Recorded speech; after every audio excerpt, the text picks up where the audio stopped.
U.S. Representative Jared Golden, and Steve Littleston, President and CEO of Central Maine Medical Center. And now Senator Collins. Thank you, Mayor. Today is a dark day for the state of Maine. As the mayor said, our hearts are heavy with grief. This heinous attack, which has robbed the lives of at least 18 Mainers and injured so many more, is the worst mass shooting that the state of Maine has ever experienced and could ever imagine. Today, I looked out my window in Washington and I saw that the flags had been lowered. And I realized that it had been done to honor the victims of this horrific attack. I'm grateful for the leadership of Lewiston Police Chief St. Pierre and for the bravery of the hundreds of state, local, and federal law enforcement officers who are leading the search for the killer. I'm also very grateful for all of the hospital employees who came back to work to take care of the victims, and for our first responders whose bravery was so evident. Last night, the president called me. He stepped out of the state dinner with the Australian Prime Minister to offer any help that the federal government could provide the city of Lewiston, Androscoggin County, and the state of Maine. I also, at midnight, talked to Governor Mills, who has been a pillar of strength for our state. Tom Perez, who is a special advisor to the president throughout the night, texted me back and forth what you need, and I would tell him based on conversations that I had as he coordinated the federal response. This morning, Secretary of Homeland Security, Mayorkas, called and offered help from his department. The Attorney General also called, along with Maine's own U.S. Attorney, to offer their help. Right before I came into this building, I had a call from the Deputy Director of the FBI, who told me that there are 80 FBI agents on site participating in the search for the killer. 80. That doesn't include other people from the Marshal's Office, from the ATF, the DEA, and the Department of Homeland Security, and the Coast Guard. This has been a concerted effort at the state, local, and federal level, and everyone is determined to bring the killer to justice. To the families of those who have been injured or killed, I know that no words can fully ease the shock, the pain, and the justifiable anger that you are feeling. My hope is that you will feel the solace and strength in knowing that you are in the hearts of the people of Maine and of people throughout our nation. Thank you. I'd now like to introduce the Congressman Jared Golden, who represents this area of Maine. Thank you, Senator. Thank you to Mayor Shalene as well. My name is Congressman Jared Golden from the town of Lewiston, represent Maine's 2nd Congressional District. Some of you might not recognize me because Congress has been so crazy lately. I haven't gotten a haircut in months. So Sometimes things happen that bring your worst nightmares to life. Yesterday, this is what happened in Lewiston. At a time like this, a leader is forced to grapple with things that are far greater than his or herself. Humility is called for as accountability is sought by the victims of a tragedy such as this one. Out of fear of this dangerous world that we live in my determination to protect my own daughter and wife in our home and in our community, because of a false confidence that our community was above this and that we could be in full control, among many other misjudgments, I have opposed efforts to ban deadly weapons of war like the assault rifle used to carry out this crime. The time has now come for me to take responsibility for this failure, which is why I now call on the United States Congress to ban assault rifles like the one used by the sick perpetrator of this mass killing in my hometown of Lewiston, Maine. For the good of my community, I will work with any colleague to get this done in the time that I have left in Congress. To the people of Lewiston, my constituents throughout the 2nd District, to the families who lost loved ones, and to those who have been harmed, I ask for forgiveness and support as I seek to put an end to these terrible shootings. In the days to come, I will give everything I have to support this community's recovery. Thank you.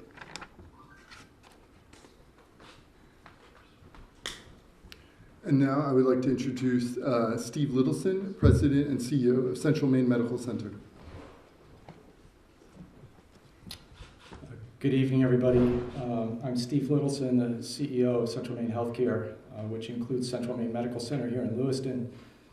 On behalf of the 3,000 professionals and team members of Central Maine Healthcare, I too would like to extend our deepest condolences to the families of the victims of the events of last night.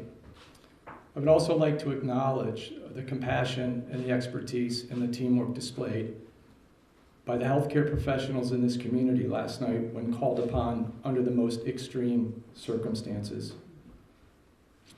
Just to give you the numbers as we have them now, I know there's been some confusion, and I would like to take the opportunity to just let you know what we dealt with and what we have currently in our hospital.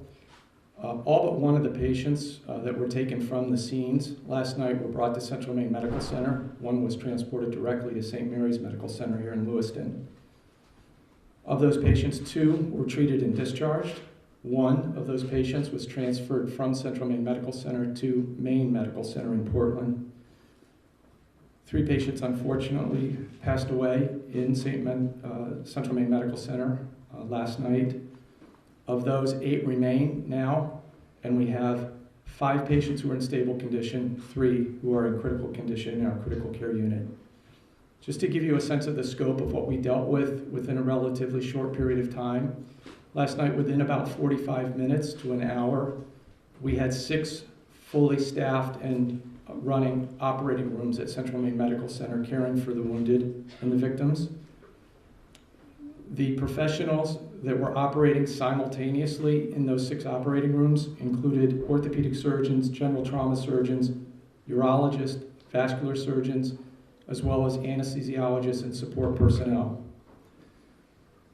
I would like to also express our appreciation for all of the support that we received and continue to receive even through today. First from the city of Lewiston. Secondly, from law enforcement. We still have a law enforcement presence on the campus at Central Maine Medical Center. The other area hospitals that came to our support, we needed blood transferred to Central Maine Medical Center very quickly, and 2 of the hospitals, Maine General and St. Mary's, accommodated us. Maine Med in Portland stood by and was ready to accept patients, and as you know, they did accept one of the patients that we transferred to them. And also the various community partners that came to aid and support us last night, including emergency response personnel, personnel from Life Flight of Maine, and others. As one of the counselors said to me before we walked in tonight, you know, often people underestimate our capabilities here to care for people locally. I think last night we proved that by working together we can do just that under the most trying circumstances. Thank you. We'll take a few questions.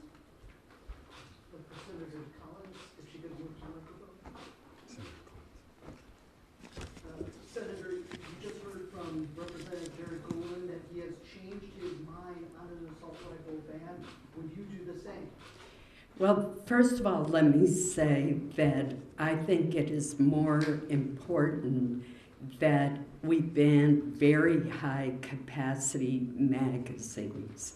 I think that would have more input and more effectiveness. We had an assault weapon ban, which I supported, that was in effect for 10 years. It applied to, I believe, 17 or 19 styles of weapons. Later, the late Senator Dianne Feinstein proposed an expansion that would have covered 157 weapons. And it was based not on functionality, but on cosmetic features. So there's always more that we can do. I was a co-author of the Bipartisan Safer Communities Act, which provided funding, for example, for red and yellow flag laws and for mental health clinics, which I think is important as well. So certainly there's always more that can be done.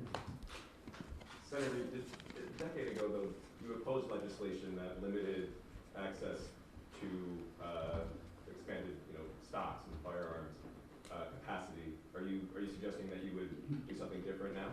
I don't believe you're correct. For example, I was the lead Republican sponsor of a bill that would ban bump stocks, which have the ability to turn a semi-automatic into a fully automatic machine gun.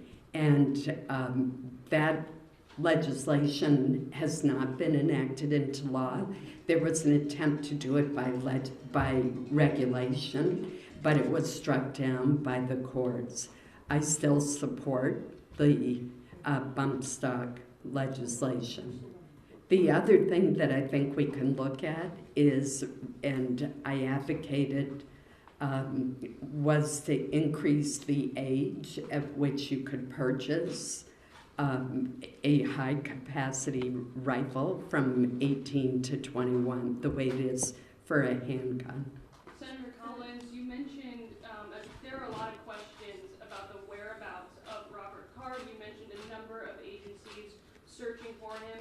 Can you offer any more details regarding the whereabouts of Card or how close we're getting to finding him? I cannot, because I don't want to jeopardize the search for him in any way. I have talked extensively to law enforcement, and as I said just very recently with the FBI deputy director, but I certainly don't want to jeopardize the search in any way. Senator Collins, Regeller flag laws used in this case. You are a big advocate of them. Do you know if they were used in this case? I'm sorry, I couldn't. Regeller flag laws used in this case? To my, I don't know. That's a very good question. You said that Maine got it right when it came to yellow flag Maine laws. does have a good yellow But flag. if it's true, as we are hearing, that Robert Card had mental health issues and he was, the police put him forward for evaluation, you got it wrong. No, I don't know whether there was a report to trigger the yellow flag law. It's certainly on the face of the facts that we have. It seems. Could you let me finish, please? It certainly seems that on the basis of the facts that we have, that the yellow flag law should have been triggered if, in fact, the suspect was hospitalized for 2 weeks for mental illness. That should have triggered the yellow flag law, and he should have been separated from his weapons. I'm sure after the fact that's going to be looked at very closely. Obviously, that's a state issue, and I do not have knowledge of what happened in that instance. Senator Collins, Mark Stone from Sky News, thank you for your time. I wonder if I could just ask you about the weapons again. Why do you think it is that you and so many other lawmakers in America believe it is right for Americans to have the right to own such high-velocity weapons? Well, first of all, let me say, and I'll repeat it again, that for 10 years we had a ban on certain kinds of assault weapons, and I supported that ban. And when George W. Bush proposed that it be extended for 10 more years, I supported that effort, which did not succeed. Later, years later, there was an attempt by former Senator Dianne Feinstein to greatly expand the number of weapons that would be covered by that ban, and it was based not on lethality, but more on how they looked, on cosmetic features. And I did not think that that was appropriate. We do have a Second Amendment in our country. And that gives And- people the right to own a weapon that powerful, you think? And Maine, I would point out, has one of the highest rates of gun ownership in the country and has a long heritage of responsible gun ownership. It has also had a very low rate of violence. What makes this crime so heinous is in a typical year, Maine might have 22 murders, and last night we almost approached the number for the entire year. Is anyone Thank here you so much. Is anyone here briefed on the investigation to tell us? We we've cannot seen talk video about of the the FBI. investigation yet, but thank you so much, and I appreciate your patience with us in this news conference. Thank you all. Thank you. Have a wonderful day.